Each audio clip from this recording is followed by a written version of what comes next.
A bad call, a broken rule, and a partner caught in the middle. Reddit had a lot to say about this one. Let's get into it. When love and loyalty collide, even small choices can split a home in two. So what would you do if your spouse asked you to lie to the cops? Am I the jerk for refusing to lie to the police to protect my husband after he caused an accident? I, 30 female, have been married to my husband, 33 male, for 3 years. He's a good person most of the time, but he can be impulsive and has a habit of acting before thinking things through. Last weekend, he borrowed my car to run a quick errand. A few hours later, I got a call he'd been in a minor accident. Thankfully, no one was seriously hurt, but my front bumper was destroyed, and the other driver's car had noticeable damage. When I got to the scene, the police were already there. My husband pulled me aside and whispered that he didn't have his license on him. It had been suspended for unpaid tickets. He begged me to tell the officers that I had been driving. I said absolutely not. I wasn't even there, and lying to the police could get me in serious trouble. He looked panicked and said it would ruin everything for him if he got another strike. I told him he should have thought about that before driving on a suspended license. When I refused, he glared at me and muttered, "Unbelievable. You can't even have my back?" The officer then asked who had been driving, and I told the truth that it was my husband. He was cited for driving with a suspended license and causing an accident. Since then, he's been furious. He says I betrayed him and that a real partner would have protected him. His mother even called me saying I should have just said it was me since no one got hurt.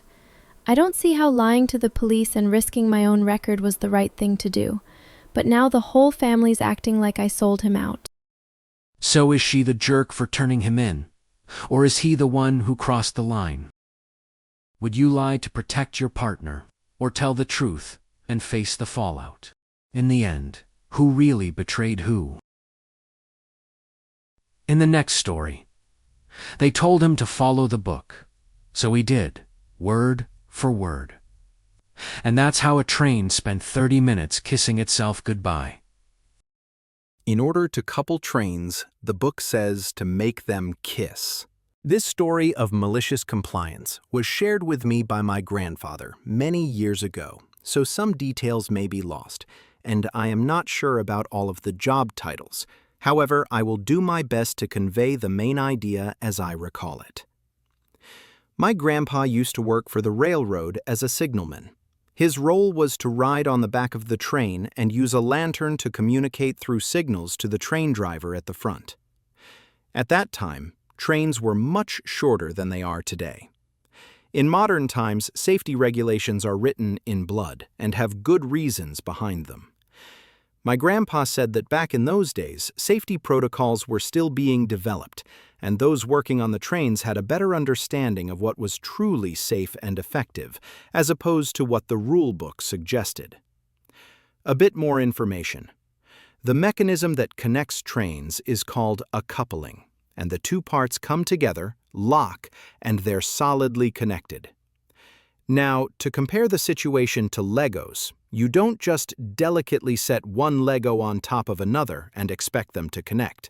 You have to put these bits of plastic together firmly enough to get that snap noise. Train couplings are similar, only we're talking about metal carriages that are weighed in tons, not tiny plastic bits measured in grams. So instead of a snap, you need a good, proper bang. Onward to the actual story. The train depot had recently hired a new manager. I'm not sure if they have an official title, so I'll just refer to him as a manager, who decided to be very by the book. He very quickly became hated by everyone because the rule book of the time was written by someone more concerned with creating arbitrary rules rather than ensuring that things would actually work. Grandpa grabbed his lanterns and jumped into the caboose at the end of a line of trains. The engine backed up along the track to prepare for coupling, and the manager came running out, yelling and waving his arms. The engine driver and the manager argued back and forth, and even Grandpa could see the engine driver's exasperated sigh from the back of a train. Malicious compliance was initiated. The engine slowly backed along the track until the couplings came together in a gentle kiss. Or as gentle as two multi-ton titans can kiss. The chain of trains didn't even shudder. The engine driver then moved forward, leaving the line of trains behind. The couplings touched, but there was no bang to signal their connection. Grandpa signaled that it didn't work. The train stopped, then slowly and gently reversed again. Another kiss, but no coupling. Pulled forward, backed up, tried again. Kiss, no coupling. This repeated for 15 minutes before the engine driver and the manager got into another argument. Grandpa said he could guess the argument. Engine driver: "This isn't working and we're wasting time. We need to get back on schedule." Manager: "Nope. Keep following the book exactly. No deviation. The book says this will work, so follow the book until it does." 15 more minutes passed of kiss, no coupling. Pull forward, back up, try again. They had been at it for 30 minutes by now, and the train was officially behind schedule. However, the manager was still insisting that they must keep doing it by the book. Finally, someone higher up, the depot/station master, came along, trying to find out why the engine was acting like the slowest pendulum in existence and why they had wasted half an hour. After getting the story from both the engine driver and manager, Depot Master finally told the manager to shut his howling screamer and let the people who actually work on trains get the job done. This stupid process had gone on long enough, and it was painfully obvious that the book was wrong. The manager crossed his arms and was steaming. The engine pulled forward a bit more than by the book. The whistle blew its warning call and then came in reverse at a good clip. Obviously not at full ramming speed, but fast enough to get the job done. Bang! The line of trains shuddered gently, then the engine pulled forward. The trains were finally coupled. Grandpa signaled, "All good," and the train got underway.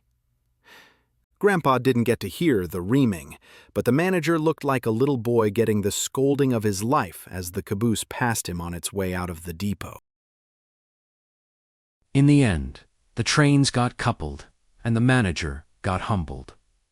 Maybe next time he'll let the pros drive.